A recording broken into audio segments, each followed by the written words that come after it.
In the coming decades, those centers, the Vedanta centers, were pretty much the only game in town for Americans who found themselves drawn to the Vedic teachings. And come the 1940s and 50s, it happened that centers happened to attract certain very important Westerners. And this is a great example of what I talked about before, about how certain people were drawn to these teachings, absorbed them, saw their lives change because of them, incorporated the ideas into their own work, and disseminated them. So, for example, here in LA at the Hollywood Vedanta Center, which is still there, of course, Swami Prabhavananda was running the show. And among the people who were coming to the center in the 40s were Aldous Huxley and Christopher Isherwood, also Gerald Hurd, who's not pictured here. And that, of course, is Sri Ramakrishna. How many know Aldous Huxley and Christopher Isherwood, who they are? Okay, great. Especially Huxley. They were already famous. They were very well-known writers. But now they became essentially Vedantic writers and Vedantic philosophers. Huxley's research for the classic book, The Perennial Philosophy, was done at that time. Isherwood's teamed up with Prabhavananda to write, translate and write commentaries on the Gita, on the Yoga Sutras, on Shankara's Crestjewel of Discrimination, and other books. And those translations and commentaries, partly because of Isherwood's fame, became the most read of those texts, especially in the 50s and 60s. I still have my copies. And I can prove I've had them that long because it says 95 cents on the cover. So this is an example. Huxley became a big disseminator. Isherwood wrote a book about Ramakrishna and about his relationship with Prabhavananda. This was a terribly important moment. And at the same time, because of Huxley, in St. Louis, a young college professor just starting his career named Houston Smith. Should I use this?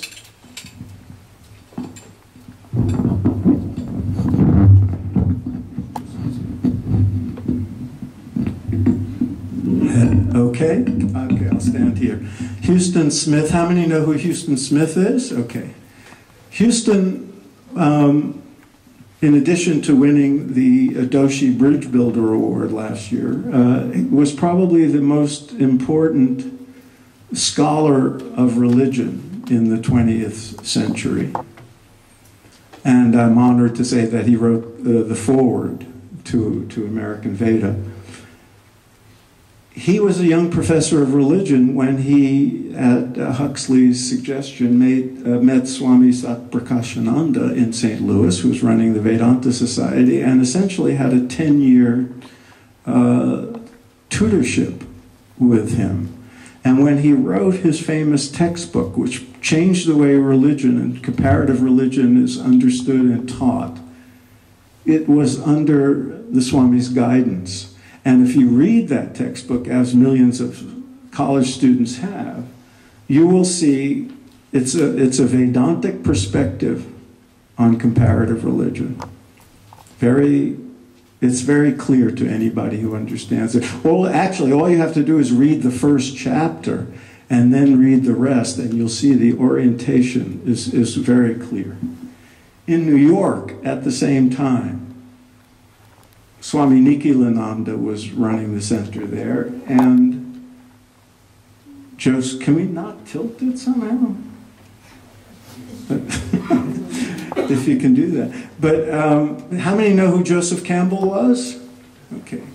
A very important public intellectual and scholar who wrote about and spoke about on television and in public lectures all the world's religious and mythological traditions and found the core unity in them. And his catchphrase was the Mahavakya Tattvamasi. It was always part of the teaching, because he had studied as a young man with Swami Yogananda and absorbed those teachings. Also in New York at the same time was J.D. Salinger. How many read Salinger? Oh, see, now you really should. Probably the most important, well, one of the most important American writers of fiction in the 20th century, and with a huge cult following of millions of people.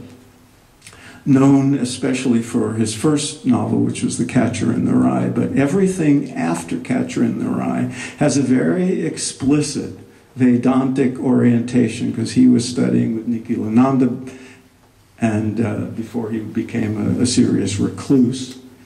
But if you go back and read Franny and Zooey especially, and some of the later works and the short stories that are collected in the 9 stories, you'll see it.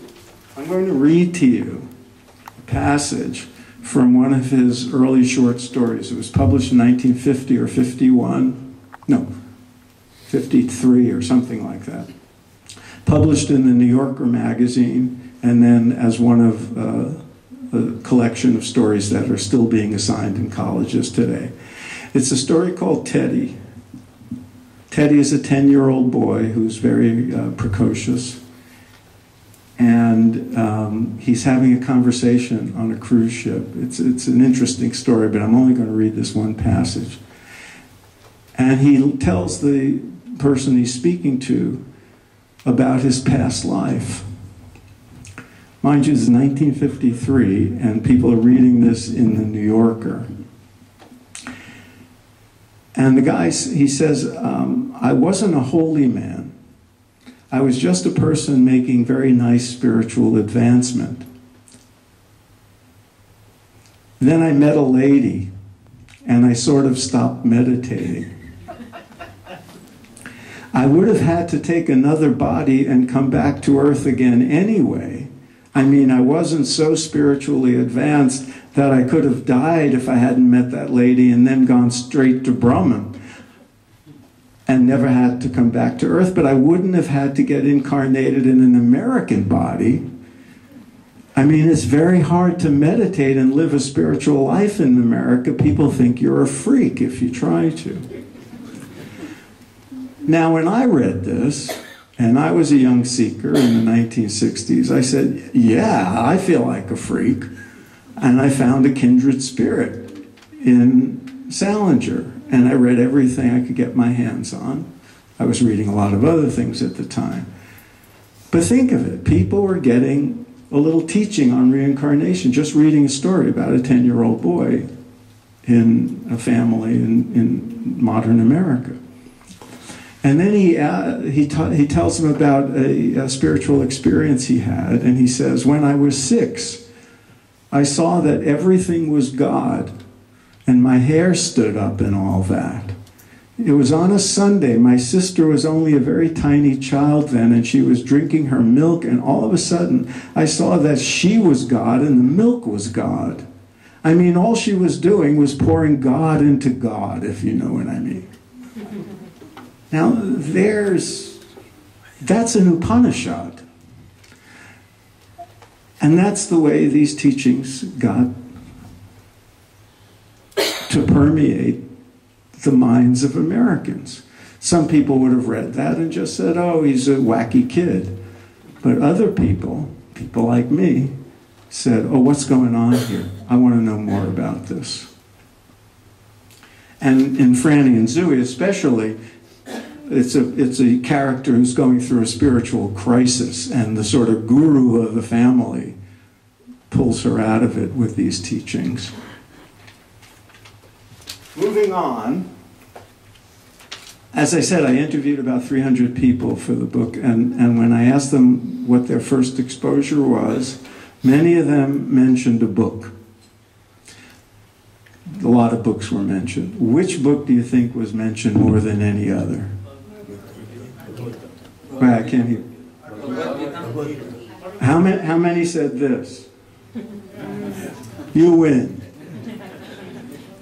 You all know Yogananda.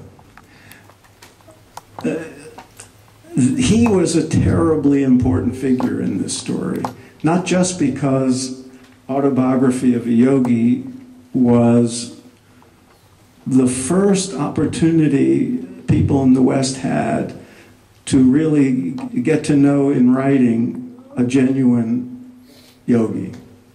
It's a memoir, it's a spiritual memoir, but there have been spiritual memoirs before, but not by a Swami, not by somebody who comes from India and had Indian mystical experiences. This was terribly, terribly mind-opening for millions of people. I can tell you in the 60s, this was one of the books that was being passed around to all the seekers trying to figure out what life was about.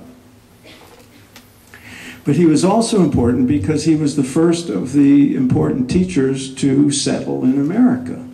He came here in 1920. He called L.A. the Benares of America and settled in L.A. How many of you have been to the Lake Shrine and you've been to, right? He had the best real estate karma of any guru.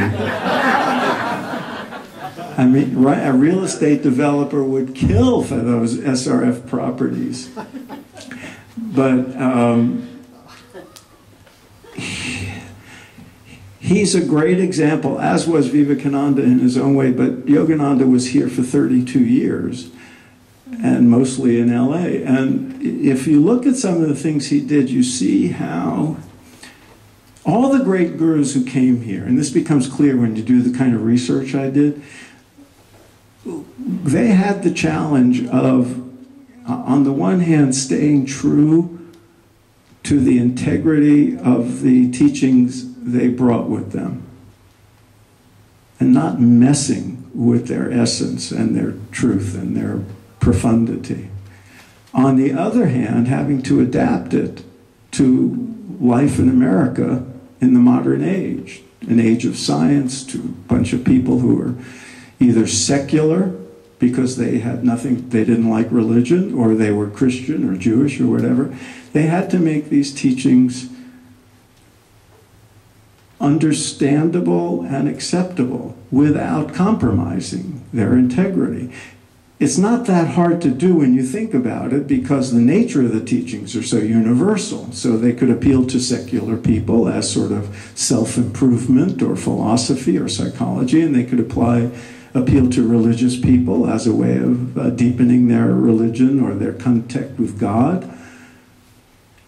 But it had to be done skillfully. And Yogananda was a great example of that. So he saw, for example, Americans go to church on Sunday. So he had Sunday morning services. And the SRF centers are set up, they look like a church. Some of them even have organs. And he didn't call it satsang, he called it Sunday services. And he also did something very interesting. He was teaching in the traditional way, initiating people into various practices one-on-one, and he couldn't do it all. There was a big demand for him. So he used modern technology, which at that time was mail order, which seems very quaint to us now, but he packaged what are called the SRF lessons in a series of teachings, and people would pay for them and sign up for them, and a teaching would come to in their mailbox once a week or every 2 weeks.